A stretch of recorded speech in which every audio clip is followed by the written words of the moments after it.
So when did I first meet Billy? Well, a difficult question to answer, right? I mean, Billy, I think, just popped up in my life around about the 1990s and in the reception of an advertising agency I was working in.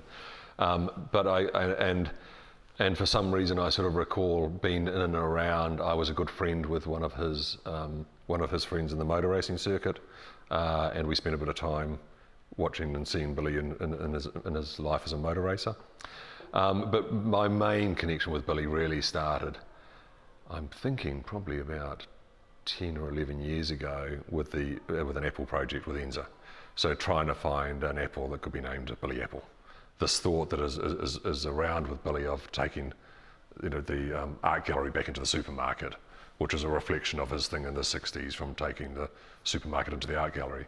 And for me, actually, very sort of personally, there's a great desire to see that happen as a closing the loop thing for Billy. I think it would be a lovely kind of way of showing what 50 years work does, is, from supermarket to brand, from brand back into supermarket, would be a lovely kind of completion of a loop. The truth is that for it to be a real product, it's got to be a commercial product, and it's got to be viable, and it has to work and be sustainable. And so, we started by looking with Enza for the apple and finding whether that was viable. I think that's the most purest sort of form. We went and looked at apple juice. There's an issue with apple juice. There's not a lot of margin in apple juice, so it's really hard to try and figure out how you can get commercial sustainability with apple juice. I know Billy has done other projects around fragrances and a number of other kind of more exclusive luxury type goods, but I'm very keen in the supermarket space. So at the moment we're working on a project for Billy Apple Cider, which is kind of the next most obvious thing you can get. Billy Apple Cider kind of just rolls off the tongue.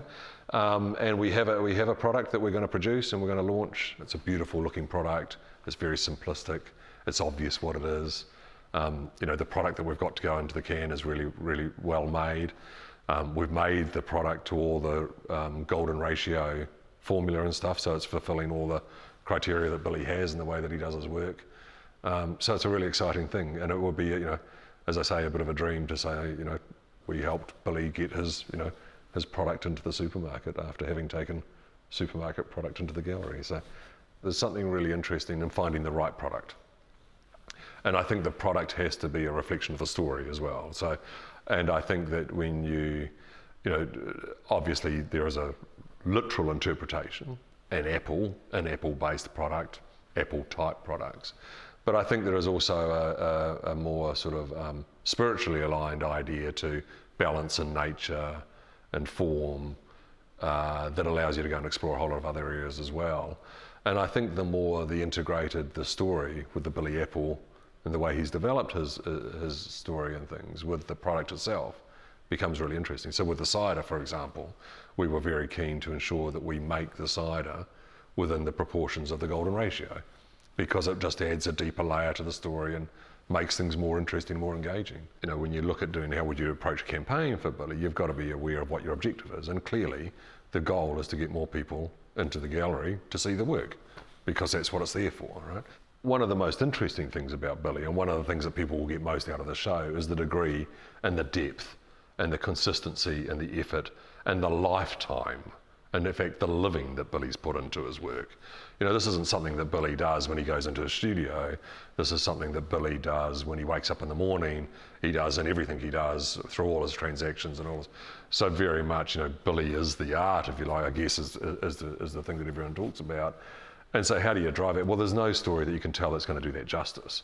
So for us, in a lot of ways, I think although we looked at a lot of avenues, we were really reluctant to sort of say which one should we choose, because to give anything more merit over another would actually deplete, the impact or the scale. And the idea really is that people should come and have a look, and they should find out. And I think there's, this is a show that's got so much stuff, and it's not of a style or a period or whatever else. It's a philosophical view on, how Billy engages his life as an artist. And we felt, the statement that Billy has, the artist has to live like everybody else, is a provocative statement in and of itself.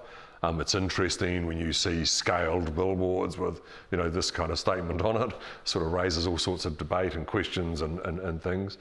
I think the Billy brand piece is a very distinctive, iconic symbol. And I think that, well, we hope that, we'll drive the volume of people because it should create some intrigue. Hopefully we'll get, box office records. That's what we're after, right? Make Billy a bit more, give him the reputation he deserves, It's really interesting to know Billy. It's really interesting. You could look at the work and you could look at the statements and you could look at the way that he's presented the stuff that he's done over the years.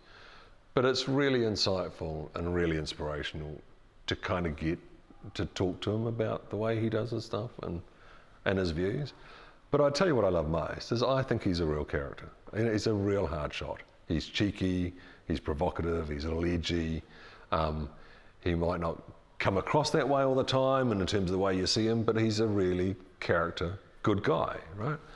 And I think it's really lovely to get to see that side of him. And that's something that's been, as I say, I love the art and we love the arts, and the Saatchi is a brand that's associated with art. But to be able to play with somebody so closely, and he's really welcoming of input, And in our business, people who welcome what you do, it motivates you, inspires you to do more and do better and do, and do more for them. So Billy's a great master of, getting people to, contribute and play and work and bring his stories to life. And I think that's it's a really, really, really valuable trait, actually. He's a good guy.